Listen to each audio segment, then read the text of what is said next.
പ്രിയമുള്ളവരെ, മറ്റൊരു വീഡിയോയിലേക്ക് എല്ലാവർക്കും സ്വാഗതം. ടാഷ്കൻഡ് സിറ്റിയിലാണ് നമ്മളിപ്പോൾ നിൽക്കുന്നത്. ഈ ടാഷ്കൻഡ് മുമ്പേ മറ്റു വീഡിയോയിലെല്ലാം പറഞ്ഞ പോലെ പഴയ സോവിയറ്റ് യൂണിയൻ്റെ ഭാഗമായിരുന്ന ഏറ്റവും പ്രധാനപ്പെട്ട പ്രദേശങ്ങളിലൊന്നാണ് ടാഷ്കൻഡ്. ഈ സോവിയറ്റ് യൂണിയൻ്റെ ഭരണകാലത്ത് ആളുകളെല്ലാം പറയാറുണ്ടായിരുന്നു, ഇത് യൂറോപ്യൻ രാജ്യങ്ങളെ കണ്ട് ശീലിച്ച ആൾക്കാർ ഇതെല്ലാം സോവിയറ്റ് യൂണിയനും അതുപോലെ തന്നെ റഷ്യ മറ്റു രാജ്യങ്ങളെ ഒരു കോളനിയാക്കി വെക്കുന്നു എന്നുള്ള രീതിയിലുള്ള ആരോപണങ്ങളെല്ലാം, രാഷ്ട്രീയ ആരോപണങ്ങളെല്ലാം ആളുകൾ പൊതുവേ പറയാറുണ്ട്. പക്ഷേ ഈ യാഥാർത്ഥ്യം എന്താണെന്ന് വെച്ച് കഴിഞ്ഞാൽ അങ്ങനെ ഒരു കോളനി എന്നുള്ള നിലയിൽ നമുക്ക് ഇതിനെ കാണാൻ കഴിയില്ല. മോസ്കോയിലും റഷ്യയുടെ ഭാഗങ്ങളിലും എന്തൊക്കെയുണ്ടോ അതിന് സമാനമായ രീതിയിലുള്ള ഡെവലപ്മെൻറ്റ്സ് അവർ ഈ പറഞ്ഞ അംഗരാഷ്ട്രങ്ങളിലെല്ലാം കൊണ്ടുവന്നിരുന്നു. അപ്പോൾ ടാഷ്കൻഡ് പോലെയുള്ള സിറ്റികളിൽ നമ്മൾ വന്നു കഴിഞ്ഞാൽ അത് നമുക്ക് വളരെ ക്ലിയറായിട്ട് ബോധ്യപ്പെടുന്ന ചില കാര്യങ്ങൾ നമുക്ക് നേരിട്ട് കാണാൻ കഴിയും. ഏറ്റവും പ്രധാനം എന്ന് ഞാൻ പറയുകയാണെങ്കിൽ ഇവിടുത്തെ മെട്രോ സ്റ്റേഷനുകളാണ്. ഇവിടുത്തെ മെട്രോ സ്റ്റേഷനുകളെല്ലാം വളരെ ആധുനികം എന്ന് ഇന്നും തോന്നുന്ന രീതിയിലുള്ള ഏതാണ്ടൊരു മ്യൂസിയത്തിന് സമാനമായ രീതിയിലാണ് ഇവർ ക്രമീകരിച്ചിരിക്കുന്നത്.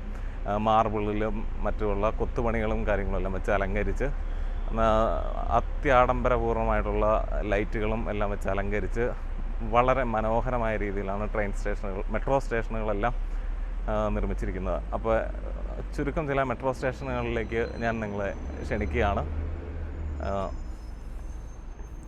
ഇത് ഓയ്പെക് എന്ന് പറയുന്നൊരു മെട്രോ സ്റ്റേഷനാണ്. നമ്മളിതിൻ്റെ അകത്തേക്ക് പോകുന്നു. ഇവിടെ നമ്മൾ ഒരു ട്രെയിൻ കയറി മറ്റ് 2-3 പ്രധാനപ്പെട്ട, നമുക്ക് ഒരുപാട് സ്റ്റേഷനുകളിലേക്ക് പോകാൻ സമയമില്ല, പ്രധാനപ്പെട്ട 2-3 സ്റ്റേഷനുകൾ നമ്മൾ കാണുന്നു. അപ്പോൾ ആ വീഡിയോ ആണ് വരാൻ പോകുന്നത്.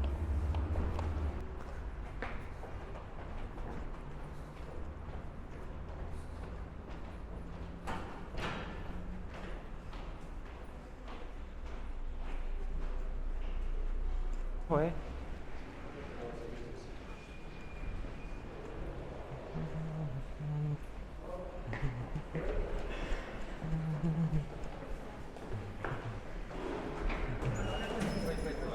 നമ്മൾ വീഡിയോ എടുത്തോണ്ടിരിക്കല്ലായിരുന്നോ?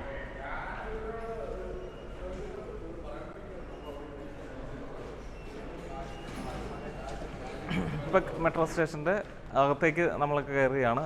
ട്രെയിൻ പോകുന്ന, നമ്മളിവിടുന്ന് ട്രെയിൻ കയറുന്നു. ഇവിടുന്ന് ഏറ്റവും പ്രധാനപ്പെട്ട 2-3 സ്റ്റേഷനുകളിലേക്ക് നമ്മൾ പോകുന്നു. ഈ ചുറ്റുപാടും എല്ലാം കണ്ടാൽ തന്നെ അറിയാം, അതിമനോഹരമായ രീതിയിലാണ് ഇത് ക്രമീകരിച്ചിരിക്കുന്നത്. മോസ്കോയിൽ പോയിട്ടുള്ള ആൾക്കാരാണെങ്കിൽ മനസ്സിലാവും, മോസ്കോ മെട്രോ എങ്ങനെയാണോ അതിന് സമാനമായ രീതിയിൽ തന്നെയാണ് ഈ മെട്രോയും പണി കഴിപ്പിച്ചിരിക്കുന്നത്.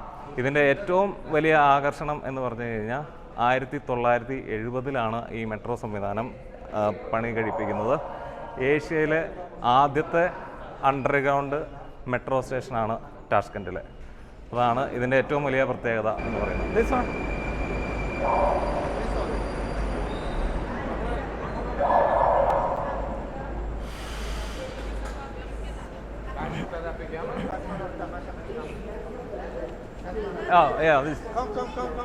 പോകുന്നത് കോസ്മോണോവോൾട്ടൽ എന്ന് പറയുന്ന ഒരു മെട്രോ സ്റ്റേഷനിലേക്കാണ്. ആ മെട്രോ സ്റ്റേഷൻ്റെ ഒരു പ്രത്യേകത എന്ന് പറഞ്ഞു കഴിഞ്ഞാൽ സോവിയറ്റ് റഷ്യയുടെ കാലത്ത് അവരേറ്റവും കൂടുതൽ ഇമ്പോർട്ടൻസ് കൊടുത്തിരുന്നത് അവിടുത്തെ സ്പേസ് റിസർച്ച് പോലുള്ള കാര്യങ്ങൾക്കായിരുന്നു. അപ്പോൾ ഈ പേര് തന്നെ ഡെഡിക്കേറ്റ് ചെയ്തിരിക്കുന്നത് കോസ്മോനോട്ടുകളുടെ പേരിലാണ്. അത് ഒരു മ്യൂസിയം പോലെയാണ് ഇന്ന് മെട്രോ സ്റ്റേഷൻ പ്രവർത്തിക്കുന്നത്. അവിടെ അന്നത്തെ റഷ്യയുടെ പ്രധാനപ്പെട്ട എല്ലാ കോസ്മോനോട്ട്സിൻ്റെയും ബ്രീഫ് ഹിസ്റ്ററി അവിടെ കൊത്തിവെച്ചിട്ടുണ്ട്. അത് കാണാനാണ് നമ്മൾ ആദ്യം പോകുന്നത്. അപ്പോൾ അടുത്ത സ്റ്റേഷനിൽ നമ്മൾ ഇറങ്ങും. അത് കോസ്മോ വോൾട്ടർ എന്നുള്ളതാണ്. അതിൻ്റെ പ്രൊനൗൺസിയേഷൻ കറക്റ്റ് ആണെന്ന് അറിയില്ല, പക്ഷേ റഷ്യൻ പേരാണ്. അങ്ങോട്ടേക്കാണ് നമ്മൾ പോകുന്നത്. അതുപോലെ കോസ്മോ വോൾട്ടർ എന്ന് പറയുന്ന സ്റ്റേഷനാണിത്. ഈ സ്റ്റേഷൻ ഞാൻ ആദ്യമേ പറഞ്ഞു, കോസ്മോനോട്ട്സിൻ്റെ പേരിലാണ് ഈ സ്റ്റേഷൻ നിർമ്മിച്ചിരിക്കുന്നത്. ഇവിടുത്തെ കൊത്തുപണികളും ഈ റൂഫും എല്ലാം കാണുമ്പോൾ നിങ്ങൾക്ക് ഇതിൻ്റെ പ്രൗഢി എത്രത്തോളം എന്ന് മനസ്സിലാവും. അതേപോലെ ഈ ഭിത്തിയിൽ വെച്ചിരിക്കുന്നതെല്ലാം അന്നത്തെ റഷ്യൻ കോസ്മോനോട്ട്സും അതുമായി ബന്ധപ്പെട്ട കാര്യങ്ങളുമാണ്. അതായത് ഇതിലെ അങ്ങേറ്റം വരെ നടന്നു കഴിഞ്ഞാൽ നമുക്ക് കാണാം, ഇതിനകത്ത് വാലന്റീന ടെറഷ്കോവ മുതൽ ലൈക്ക മുതൽ സ്പുട്നിക് മുതൽ അന്നത്തെ എല്ലാ USSRൻ്റെ പ്രധാനപ്പെട്ട എല്ലാ കോസ്മോനോട്ട്സുമായി ബന്ധപ്പെട്ട എല്ലാ സംഗതികളും ഇവിടെ അടയാളപ്പെടുത്തിയിരിക്കുന്നു. അപ്പോൾ ഈ തൂണുകളും ഈ പില്ലറുകളും ഈ ഫ്ലോറിൻ്റെ മാർബിള് റൂഫ് എല്ലാം വളരെ പ്രത്യേകതകൾ ഉള്ള ഒരു സംഗതിയാണ്. ഇത് മറ്റൊരു പ്രധാനപ്പെട്ട കാര്യമുണ്ട്. ഈ ടാഷ്കൻഡിലെ മെട്രോ സ്റ്റേഷനുകളെല്ലാം ഡിസൈൻ ചെയ്തിരിക്കുന്നത് ഒരു ന്യൂക്ലിയർ ബങ്കറായിട്ട് പോലും ഉപയോഗിക്കാവുന്ന രീതിയിലായിരുന്നു. അതിൻ്റെ രഹസ്യങ്ങൾ പുറം ലോകത്തേക്ക് പോവാതിരിക്കാൻ വേണ്ടി ഇതിനകത്ത് ഫോട്ടോഗ്രാഫി ഈ അടുത്ത കാലം വരെ അനുവദനീയമായിരുന്നില്ല. ഏതാണ്ട് ഒരു 10-ൽ താഴെ വർഷങ്ങളെ ആയിട്ടുള്ളൂ ഇതിനകത്ത് ഫോട്ടോഗ്രാഫി അലൗ ചെയ്തു തുടങ്ങിയിട്ട്.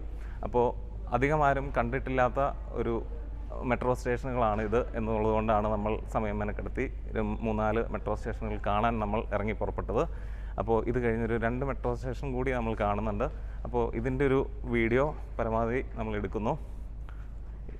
ഈ കാണുന്നത് ആദ്യമായി സ്പേസ് വാക്ക് നടത്തിയ കോസ്മോനോട്ടിൻ്റെ ഒരു ചിത്രമാണ്.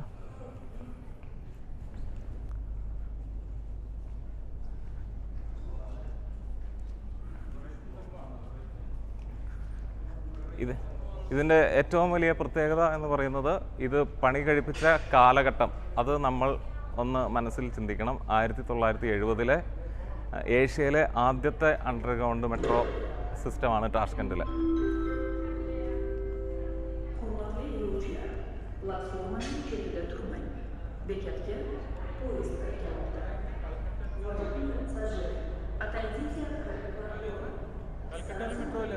അത് നോക്കി പറയാം.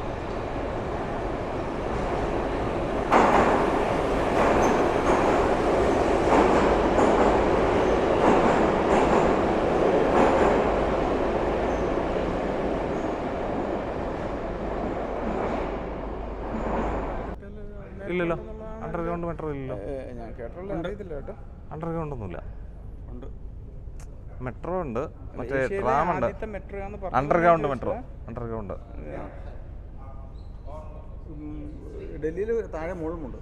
ഡൽഹിയിലൊക്കെ ഇന്നാളല്ലേ വന്നേ. അടുത്ത ട്രെയിൻ ഇവിടെ മേളിൽ ഒരു നിലയുണ്ട്, താഴെ ഒരു നിലയുണ്ട്. അങ്ങനെ 2 നിലകളിൽ കൂടിയാണ് ട്രെയിൻ പോകുന്നത്.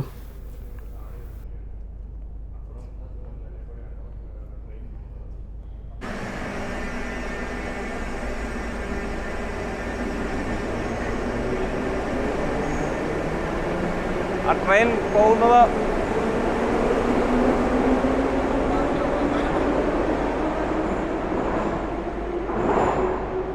ഈ കാണുന്ന ചിത്രം എല്ലാവർക്കും സുപരിചിതമാണെന്ന് വിചാരിക്കുന്നു. ലോകത്തെ ആദ്യമായി സ്പേസിൽ പോയ വനിത വലന്റിന ടെറസ്കോവയുടെ ചിത്രമാണ് കാണുന്നത്. അതേപോലെ കുറച്ച് മുമ്പോട്ട് നീങ്ങിയ വലന്റിന ടെറസ്കോവയ്ക്ക് ശേഷം അന്നത്തെ USSRന്റെ ഏറ്റവും പ്രധാനപ്പെട്ട കോസ്മോനോട്ട് യൂറി ഗാഗറിൻ, അദ്ദേഹത്തിൻ്റെ പടം.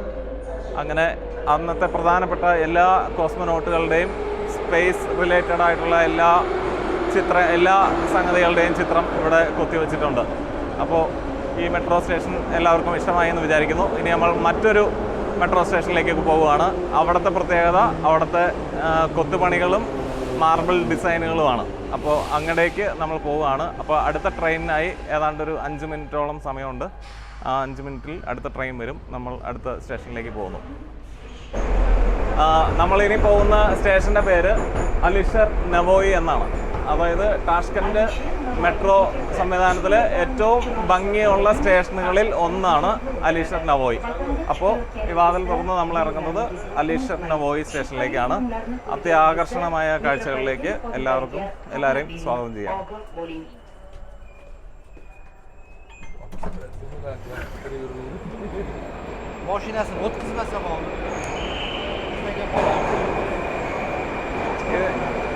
ഇതിൻ്റെ ഏറ്റവും ആകർഷകം എന്ന് പറയുന്നത് ഇതിൻ്റെ റൂഫ്, ആ റൂഫിലെ ഡോം, ഈ കാണുന്ന പില്ലറുകൾ എല്ലാം ആണ്.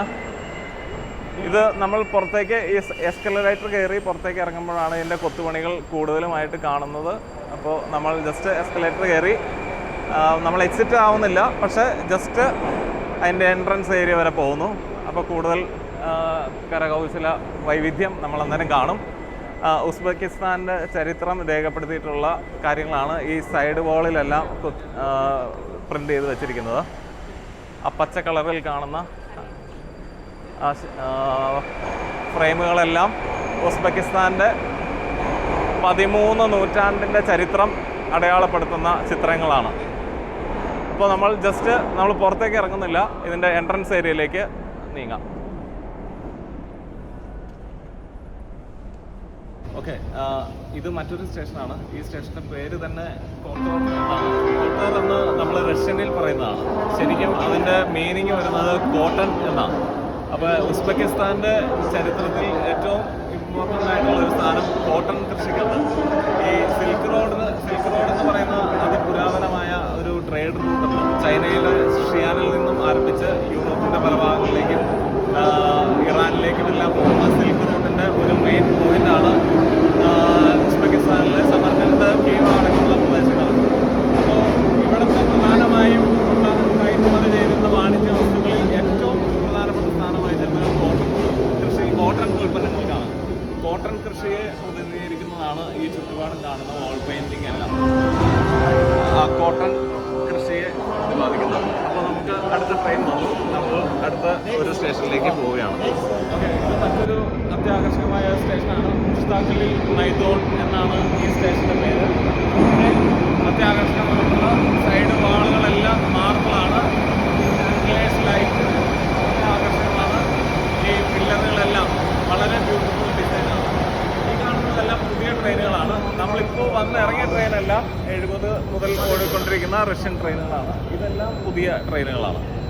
ഓക്കെ, അപ്പോൾ നമ്മളിനി ഇവിടുന്ന് ഏറ്റവും പ്രധാനപ്പെട്ട മറ്റൊരു സ്റ്റേഷനിലേക്കാണ് പോകുന്നത്.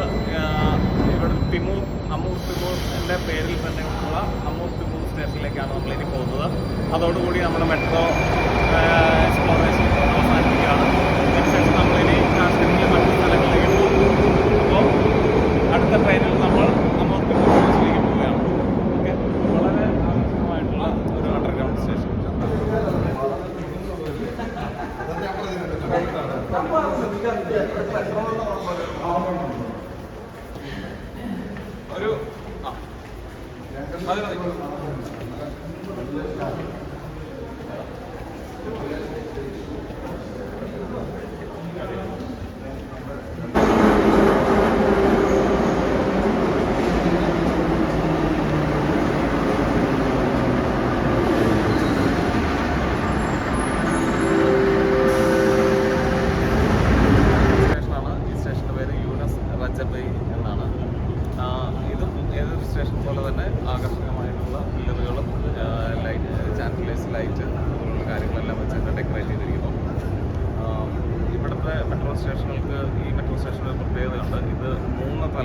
നിലകളിലായിട്ടാണ് ക്രമീകരിച്ചിരിക്കുന്നത്. ഇപ്പോൾ ലണ്ടൻ പോലുള്ള സ്ഥലങ്ങളിലെല്ലാം നമുക്ക് ഒറ്റ നിലയിലുള്ള ഒരേ റെയിലേ കാണും.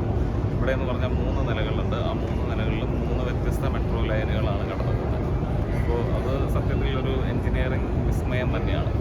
70കളിൽ ഇവർക്കിത് പണിത് പൂർത്തിയാക്കി ഇതിനകത്ത് സർവീസ് ആരംഭിക്കാൻ കഴിഞ്ഞു എന്നുള്ളത് ഒരു വിസ്മയം തന്നെയാണ്. തീർത്തും ഒരു എൻജിനീയറിംഗ് വിസ്മയം.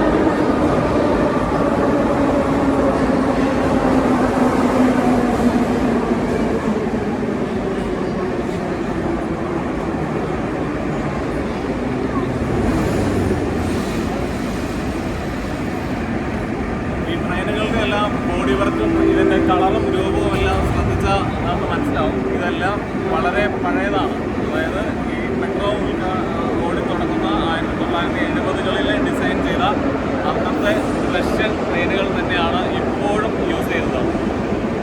ഇത് ഇപ്പോഴും വളരെ ഭംഗിയായിട്ട് തന്നെ ഓടുന്നു. മറ്റൊരു റഷ്യൻ നിർമ്മിത ട്രെയിൻ അവിടെ വന്നിട്ടുണ്ട്. ഇതിൻ്റെ എല്ലാം ഡിസൈൻ നോക്കിക്കഴിഞ്ഞാൽ ഏതാണ്ട് നമുക്ക് അതിൻ്റെ പഴക്കം ഫീൽ ചെയ്യാൻ പറ്റും. എല്ലാം പ്രോപ്പർ സ്കെയിലിലുള്ള നല്ല വീതിയുള്ള ക്യാരേജുകളാണ്. അണ്ടർഗ്രൗണ്ടിലേക്ക് പോകുന്നു. ഗേജൊക്കെ നോക്കിയാൽ തന്നെ അറിയാം, നമ്മുടെ സാധാരണ മെട്രോകളിലെല്ലാം ഉള്ളതിനേക്കാളും കുറേ കൂടി വൈഡായിട്ടുള്ള ട്രാക്കുകളാണ് ഈ റഷ്യൻ ഗാരേജുകൾക്കെല്ലാം ഡിസൈൻ ചെയ്തിരിക്കുന്നത്. See the parts and come back. Okay, yeah, അതിൻ്റെ മേളിൽ കയറിയിട്ട് തിരിച്ചു വരും. ചുറ്റുപാടും കാണുന്ന ഭിത്തികളെല്ലാം മാർബിളാണ്. ഈ ഡിസൈനെല്ലാം വളരെ ആകർഷകമാണ്. ഈ ലൈറ്റ് ഇതെല്ലാം വളരെ ആകർഷകമായിട്ടുള്ള രീതിയിലാണ് ക്രമീകരിച്ചിരിക്കുന്നത്. വളരെ ഭംഗിയാണ്. എന്നാൽ 1970 എന്ന് പറയുമ്പോൾ വളരെയേറെ പഴക്കമുണ്ട്. 50-ൽ കൂടുതൽ വർഷത്തിൻ്റെ പഴക്കമുണ്ട്. അപ്പോൾ അതുകൂടി നമ്മൾ മനസ്സിൽ വെച്ച് നോക്കുമ്പോഴാണ് നമുക്കതിൻ്റെ ഒരു എത്രത്തോളം ഭംഗിയാണെന്ന് മനസ്സിലാവുന്നത്.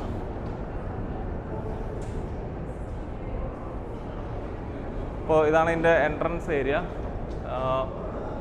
ഇനി നമ്മൾ ട്രെയിനിൽ തിരിച്ചു പോവുകയാണ്.